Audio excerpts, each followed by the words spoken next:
Are you worried about overanalyzing things? Are you worried about missing out? Are you worried about making the wrong decision or chasing the wrong business model? Amazon, Shopify, affiliate, consulting.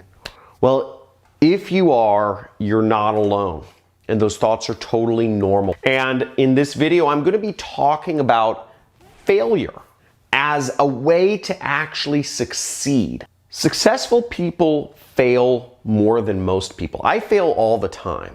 The most successful people fail way more than the least successful people. And I'm gonna explain how to deal with failure in 3 simple ways that may change how you perceive things. And I really think this is exciting. And number 2, especially, is one of the most important lessons that you will ever learn in your entire life, which ties into the bonus, which I will go over at the end. So check out this video. And as always, John Crestani here, internet entrepreneur, trying to help you change your life and work for yourself. Let's get it.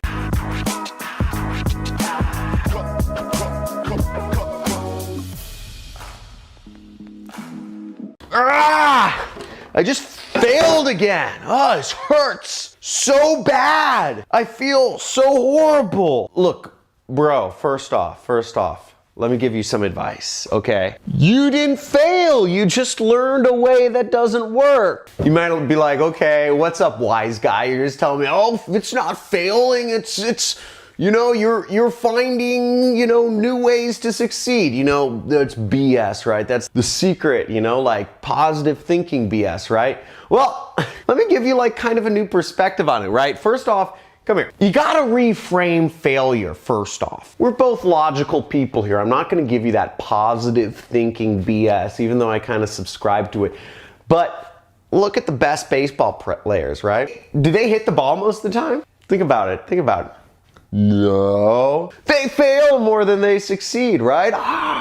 Think about the best basketball players in the world, right? Do they make every shot they go for? No, they don't. And what about the best soccer players? Do they score a goal most time they take it down the field? Everybody, all the most successful people are failing way more than they're succeeding. But the reason they're successful, the reason Pele is Pele, the reason Michael Jordan is Michael Jordan, the reason Tiger Woods, Mark McGwire, and all these guys are big deal, it's because they're willing to fail way more than the average person. They got thick skin, baby. And they reframe failure as a positive. They reframe failure as simply part of the process. It is part of the process. You want to play ball? It's just part of the process. You want to play business? It's just part of the process.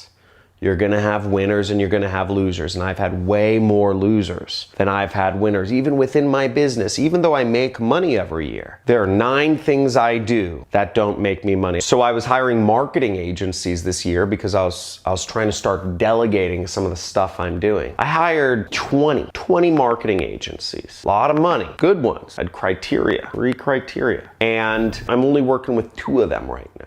I went through a lot of bad apples, but I found 2 marketing agencies that took a lot of work off my back and put me in a position where my business grows without me. Worth it. Number 2 is you need to sit with your feelings. Sit with your feelings. What does that mean? What do I mean sit with your feelings? Well, whenever you feel like you're failing, I mean, when we talk about things, when I talk to students about failure, usually they have a lot of emotions attached to things. They'll say everything from, I'm a failure, I can't do anything right, to they'll say that, you know, oh, it's the business model, you know, affiliate marketing is too saturated or whatever. Or they'll blame me. They'll say, you're a bad teacher. You're teaching us old stuff. Now, whatever it is, there's a lot of emotions involved. And we all know, what type of decisions do you make in emotional situations if your emotions are all flared up? You make awful decisions. You make god-awful decisions when you're emotional. It's the worst time to make big decisions. And especially if you have components of pride in your personality and your being. If you make a decision in an emotional state and you have pride, you're screwing yourself because you're making a decision while you're completely illogical, and then you're gonna stick with it and you're gonna screw yourself. This is the reason why some people have family relationships where they haven't spoken to somebody in their family for years. And if you haven't spoken to somebody in your family for years off of some maybe argument, then you got prideful and said, I'm not going to be the first one to re-engage contact. Let me know. Let me know who you haven't spoken with. Just say I haven't spoken with my brother or my sister or whoever in the comments. Because a bad argument can be seen as an area of failure, can it not? So sit with your feelings, and I'm going to get down to the real big solution to this in the bonus. This is really important, but if you sit with your feelings before making a decision, don't make a decision while you're feeling bad. Don't make a decision while you're feeling too good. Make a decision while you're just in a calm, even-keeled state. If you're feeling like you're failing in something, that's a horrible time. If you're feeling desperate, that's a horrible time to make decisions. Now, the most important thing here is number 3. Now, how to let failure lead to success is you simply stay in the game. Okay, if we're playing baseball here, right? And we strike out, right? We fail 3 times in a row. We don't hit the ball, don't hit the ball, don't hit the ball. If you failed 3 times, if you just said, screw this game, I'm going home, right? You would never win. You never have a chance of winning. You never have a chance of being a better baseball player because you just said, I'm quitting baseball. I didn't hit the ball 3 times. So you got to think of it like that. And if you stay in the game, you give yourself a chance for success. If you mentally stay in the game, you give yourself a chance to succeed. I tried affiliate marketing for a year. If I'd taken a year worth of failure and just given up and said, this isn't for me, I can't do this, I wouldn't be in the position I'm in. A year worth of failure. But I stayed in the game. I tried to figure out, what was I doing wrong? What was I doing right? How can I do it better? What are the other people doing? Who else is making money doing this? And then I tried it again the next year for an entire year. Didn't make any money. Striked out like 365 times, right? I'll tell you what, I stayed in the game for 3 years, for 4 years. I stayed in the game longer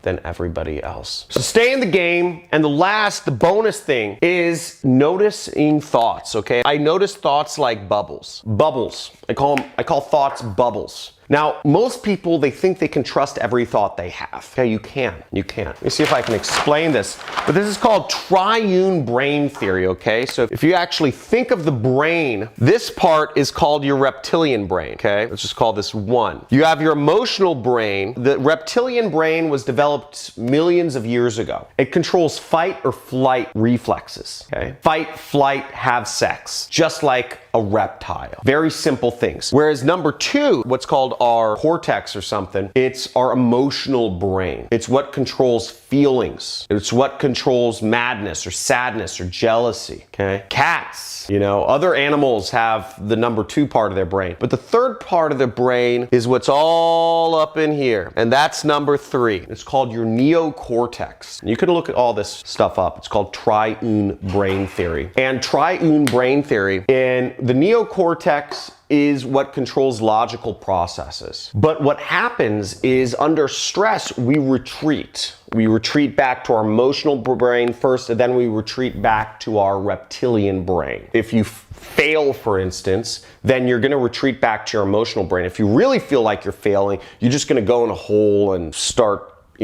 just not talk to anybody and be depressed, right? You'll just sit there, you'll just run away, whether that's emotionally or mentally or physically or whatever. That would be funny if somebody put up a link and didn't make money online and then they ran away from their computer. That's a funny thought. Regardless, what I like to do is I like to try to notice thoughts like bubbles. When I'm thinking something, when I'm feeling something, I try to notice, can I trust this thought? Is this thought a reaction? Is this a momentary thing? And I let my thoughts pass. This is a very, very good exercise. Start noticing what you're thinking. and start noticing whether you can even trust that thought that comes up in your brain. I do this all the time. Now, the thoughts that are long-term, you generally can trust those. Whereas if a thought comes up for a week or two, and then it goes away, right? You can't trust that. That might be coming from some reaction, emotion to something. Now, to make good decisions, you have to work off of your neocortex, which is what only humans have. So notice your thoughts. And if you're gonna play the game with me, type in "I'm going to notice" in the comments below if you're going to work on this with me, okay? Very powerful exercise. Like this video, subscribe to my channel.